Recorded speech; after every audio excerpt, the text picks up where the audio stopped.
बिस्मिल्लाहिर्रहमानिर्रहीम। अस्सलाम वालेकुम। मैं हूं मोहम्मद समीर और मेरे साथ मौजूद हैं एडवोकेट अब्दुल गफ़ार साहब।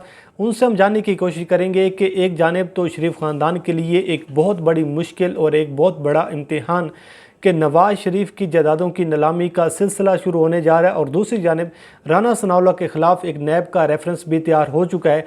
तो इस सारी सूरत हाल पर बात करेंगे कि अब इन केसेस का मुस्तकबिल क्या होगा, शरीफ ख़ानदान का मुस्तकबिल क्या होगा। तो गफ़ार साहब, सबसे पहले तो आपके वक्त देने का बहुत बहुत शुक्रिया। सर, बताइएगा हमारे व्यूअर्स को कि ये जो अब केसेस सामने आ रहे हैं, आप इनका मुस्तकबिल क्या देख रहे हैं, ये शरीफ ख़ानदान के लिए और मुस्लिम लीग नून के लिए कितनी बड़ी मुश्किल है, कितना बड़ा ये इम्तिहान होगा, इस हवाले से क्या कहेंगे आप? जी, वालेकुम सलाम ज़मीर साहब, बिल्कुल ठीक ठाक, आपकी दुआएं। आपके सवाल बड़े रेलेवेंट हैं और दोनों सवाल, एक जो नवाज़ शरीफ के ख़िलाफ़ जो प्रोसीडिंग्स शुरू कर दी हैं नीलामी की नैब लाहौर ने, वो भी बड़ा अहम सवाल है। और दूसरी तरफ जो राना सनाउल्लाह के ख़िलाफ़ रेफरेंस तैयार हो गया है, ये भी मैं समझता हूँ कि बहुत बड़ी डेवलपमेंट है। बारी बारी दोनों पर बात कर लेते हैं। पहले नवाज़ शरीफ के हवाले से बात कर लेते हैं। नवाज़ शरीफ के हवाले से जो एवनफील्ड रेफरेंस था, उसमें नवाज़ शरीफ को सज़ा हुई थी। बेसिकली 3 रेफरेंस थे नवाज़ शरीफ के ख़िलाफ़। एक एवनफील्ड रेफरेंस था जिसकी समाअत कर रहे थे जज मोहम्मद बशीर साहब। उसके बाद इनके ख़िलाफ़ अल अज़ीज़िया रेफरेंस और फ्लैगशिप रेफरेंस था। जब इन 2 रेफरेंसेस पर समाअत शुरू हुई तो तब नवाज़ शरीफ ने एक दरख्वास्त दी थी कि जज मोहम्मद बशीर साहब, क्योंकि पहले उनको सज़ा सुना चुके हैं, एवनफील्ड रेफरेंस में 10 साल की सज़ा सुनाई गई थी और 8 मिलियन पाउंड का जुर्माना किया गया था, फ़ाइन किया गया था नवाज़ शरीफ को। और इसके अलावा जो एवनफील्ड अपार्टमेंट थे उनको भाग के सरकार ज़ब्त करना, वो भी इसके अंदर शामिल था। फिर इनकी दरख्वास्त आई, इन्होंने ख़ुद दरख्वास्त दे के जज अरशद मलिक के पास केस लगवाया और फिर वो 2 रेफरेंसेस थे जिनमें से अल अज़ीज़िया रेफरेंस में 7 साल सज़ा हो गई और फ्लैगशिप रेफरेंस में मुलज़िम एक्यूट हो गया, बरीयत हो गई, मुलज़िम बरी हो गया। फिर अपीलें चली जाती हैं इस्लामाबाद हाई कोर्ट में और एवनफील्ड रेफरेंस में पहले उनकी सज़ा सस्पेंड हो गई थी, मरीम नवाज़ की भी सज़ा सस्पेंड हो गई और उसके बाद जब अल अज़ीज़िया रेफरेंस में उनको दोबारा सज़ा हुई तो वो दोबारा गिरफ़्तार हुए और जो इस्लामाबाद हाई कोर्ट है, इस्लामाबाद हाई कोर्ट ने 8 हफ़्तों के लिए उनकी पोस्ट अरेस्ट बेल मंजूर की थी और उनकी जो सज़ा है उसको 8 हफ़्तों के लिए सस्पेंड किया था। ये वो केस है जिसमें सज़ा सस्पेंड मुकम्मल नहीं हुई थी बल्कि कंडीशनल थी और वो भी 8 हफ़्तों के लिए, कि 8 हफ़्तों के लिए सज़ा को सस्पेंड किया जाता है। वो सज़ा सस्पेंड हो जाती है और मुजरिम मुल्क से भाग जाता है, जो आज तक वापस ना आया।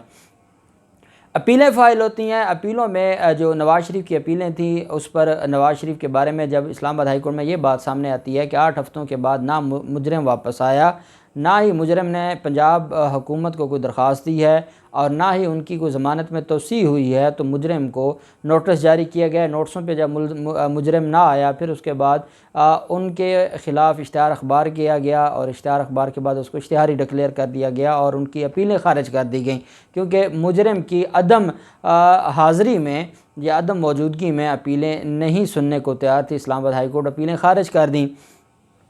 अब अपीलें ख़ारिज होने के बाद, जब अपीलें ख़ारिज होती हैं, देखें 2 चीज़ें हैं।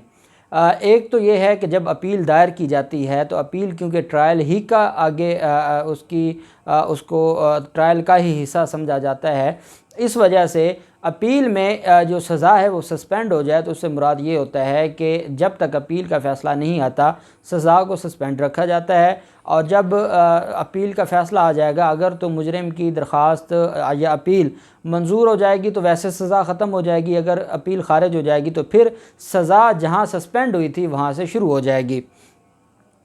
नवाज़ शरीफ की जो सज़ाएँ सस्पेंड हुई थी एवनफील्ड रेफरेंस में, और अभी मैं आपको बात बता रहा हूँ एवनफील्ड रेफरेंस की, नवाज़ शरीफ को बिल्कुल इसी तरह ही फ़ाइन हुआ है अल अज़ीज़िया रेफरेंस में भी, और उसमें भी उसकी अपीलें ख़ारिज हो चुकी हैं और उसमें भी ये सारे का सारा प्रोसेस आगे चलेगा और ये प्रोसेस आगे बढ़ेगा।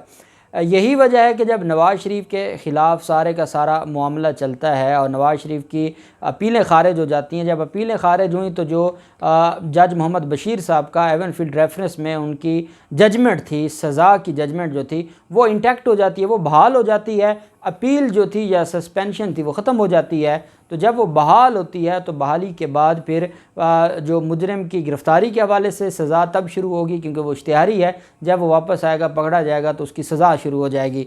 और जो फ़ाइन है, फ़ाइन का तरीक़ाकार ये है कि अगर मुजरिम मौजूद नहीं है तो उसके जो असासा जात हैं, उन असासा जात में से जो उसकी जायदादें हैं उनको बेच के जो फ़ाइन है वो रिकवर किया जा सकता है। अब ये ऐसा मामला था जब उसकी अपीलें खारिज हुई थी। शायद आपको याद होगा, जो मुझे मेरे चैनल पर यूट्यूब पर सुनते हैं वो ये बात जानते हैं कि जिस दिन नवाज़ शरीफ की अपीलें खारिज हुई थी उस दिन मैंने एक बात बताई थी कि इन अपीलों के खारिज होने के बाद नवाज़ शरीफ के पास एक तो राइट ये ख़त्म हो गया है कि इतना आसान नहीं है कि दोबारा वो अपनी अपीलें बहाल करवा लें, क्योंकि कंडोनेशन ऑफ डिले में एक एक सेकंड का जवाब देना पड़ता है कि आप कहाँ पर थे। पहली बात तो ये है। दूसरी बात यह है, मैंने ये कहा था उस दिन जिस दिन ये फ़ैसला आया था कि नवाज़ शरीफ के ख़िलाफ़ जो सज़ा थी वो इंटैक्ट होगी, वो बहाल होगी, उसके ऊपर अमल दरामद शुरू हो गया। तो उसमें जो नवाज़ शरीफ के ख़िलाफ़ फ़ाइन है या जिन जायदादों की ज़ब्तगी का हुक्म है उन पर अमल दरामद शुरू हो जाएगा, और वही हुआ। DG नैब लाहौर ने ये कल अलामिया जारी किया और सारे जो DCOज़ हैं और डिप्टी कमिश्नर्स हैं उनको मुरासरा जारी किया गया, और उसमें लाहौर की प्रॉपर्टीज़ हैं, गुजरांवाला में प्रॉपर्टीज़ हैं, शेखुपुरा में प्रॉपर्टीज़ हैं, सब जहाँ जहाँ इनकी प्रॉपर्टीज़ हैं उनको मुरासला जारी करके बाकायदा उनको नैब ने उन जो जायदादें हैं उनका बाकायदा ज़िक्र किया है, उसके डॉक्यूमेंट्स दिए हैं, उनकी प्रूफ ऑफ ओनरशिप दिया है कि ये जो जायदादें हैं आपके ज़िला में ये नवाज़ शरीफ के नाम पर हैं, इनकी नीलामी का अमल शुरू करके फ़रोख्त करके रियासत पाकिस्तान के ख़जाने में पैसे जमा करवाए जाएँ। ये नवाज़ शरीफ के ख़िलाफ़ इंक्वायरी और कार्रवाई हुई है, और उस पर जो मरियम औरंगज़ेब हैं, अब अंदाज़ा लगाएं, मरियम औरंगज़ेब कहती हैं कि ये काम तो बिल्कुल गलत हुआ है। इस वजह से गलत हुआ है कि नवाज़ शरीफ का केस तो अभी इस्लामाबाद हाई कोर्ट में पेंडिंग पड़ा है, और इस्लामाबाद हाई कोर्ट में जब कोई केस पेंडिंग पड़ा हो तो कैसे नैब उसके ऊपर एक्शन ले सकती है। इतने अक्ल के अंधे और इतने ये लोग जानबूझ के अवाम को बेवकूफ़ बनाने की कोशिश करते हैं कि कौन सा केस पेंडिंग पड़ा है, जो केस खारिज हो जाए, खारिज होने वाले केस को कहा जाता है कि वो पेंडिंग पड़ा है। खुदा का खौफ करें, अवाम को बेवकूफ़ आप बना सकती हैं, हम लोग बेवकूफ़ नहीं बन सकते, और हम आवाम को बताएंगे कि असल सूरत हाल क्या है। और नवाज़ शरीफ की जो जायदादों की फ़रोख्त का मामला है और नीलामी का मामला है उसके ऊपर अमल दरामद शुरू हो गया है, और अब नवाज़ शरीफ ही आके वापस आके जेल में जाके फिर कोई दरख्वास्त दे सकते हैं, नहीं तो ये मामला नहीं रुकने वाला, और ये सारी जायदादें भाग के सरकार, और ये 1 अरब 85 करोड़ के करीब जो रिकवरी है, जो रियासत पाकिस्तान की रिकवरी है वो होगी, और इसमें रियासत पाकिस्तान को ये मिलेगा। और फिर अल अज़ीज़िया रेफरेंस है, उसमें फिर अलग जो इनके ख़िलाफ़ कार्रवाई है वो होगी। तोशाखाना रेफरेंस में जायदादों की नीलामी अलग से चल रही है। चौधरी शुगर मिल केस में जो इनके ख़िलाफ़ मामलात हैं वो अलग से चल रहे हैं। इलीगल प्लाट अलाटमेंट केस में अलग मामला चल रहा है। तो ये नवाज़ शरीफ की इसी तरह से इन रेफरेंसेस और इन केसेस में जायदादें सारी की सारी नीलाम हो जाएंगी जो उनकी पाकिस्तान में थी। दूसरी तरफ जो आपका सवाल है और वो है राना सनाउल्लाह से मुतल्लिक़। राना सनाउल्लाह के ख़िलाफ़ आज DG नैब लाहौर ने यह ऐलान किया है, और बेसिकली आज नैब लाहौर ऑफ़िस में इजलास था, DG नैब लाहौर की सदारत, और जो राना सनाउल्लाह है उसके ख़िलाफ़ जो इंक्वायरी है वो इन्वेस्टिगेशन में तब्दील हुई थी, और फिर इन्वेस्टिगेशन के बाद इंक्वायरी अब रेफरेंस में चली गई है और रेफरेंस तैयार कर लिया गया है, और रेफरेंस की कापियाँ आज उस मीटिंग में पेश की गई हैं। इनके ख़िलाफ़ जो एलिगेशन है, अरबों की जायदादों का मालिक है राना सनाउल्लाह, और जो आमदन से ज़ायद असासे हैं वो 19 करोड़ हैं। 19 करोड़ असासे वो हैं जो उनकी आमदन से मैच नहीं खाते, और बाकी जो मुख्तलिफ प्लाजे बना लिए, उससे किराया आता है, ये सारी चीज़ें। अब वो दूसरा केस है, वो ANF का केस है कि जो बाकी असासे इसके पास आए हैं वो असासे मंशियात के पैसों से आए, वो केस अलग है। यहाँ पर जो इनिशियल जो इनके ख़िलाफ़ रेफरेंस है, अब जानते हैं कि राना सनाउल्लाह एक ही दफ़ा पेश हुए हैं और उन्होंने अपनी ज़मानत मंजूर करवा ली थी। अब रेफरेंस फ़ाइल हुआ है तो रेफरेंस का फिर अलग तरीक़ाकार होगा और रेफरेंस में कार्रवाई अलग से चलेगी। रेफरेंस शुरू होने के बाद, क्योंकि तब मामला था इंक्वायरी में, अब मामला आ गया है रेफरेंस में। अब राना सनाउल्लाह की कैंसिलेशन ऑफ बेल भी मूव होगी, और राना सनाउल्लाह के ख़िलाफ़ जो केस है वो आगे भी बढ़ेगा। अब होना यह है कि जब रेफरेंस 19 करोड़ रुपए का तैयार हो गया है और चेयरमैन नैब को भिजवा दिया गया है मंजूरी के लिए, वो हफ्ते 10 दिन में मंजूर होकर वापस आ जाएगा। और वापस आने के बाद वो एहतसाब अदालत लाहौर में फ़ाइल हो जाएगा। एहतसाब अदालत में जैसे रेफरेंस फ़ाइल होगा, साथ ही नैब ने कैंसिलेशन ऑफ बेल मूव करके, और एक और बात मैं आपको बता दूं कि नैब लाहौर हाई कोर्ट में कैंसिलेशन ऑफ बेल मूव नहीं करेगा।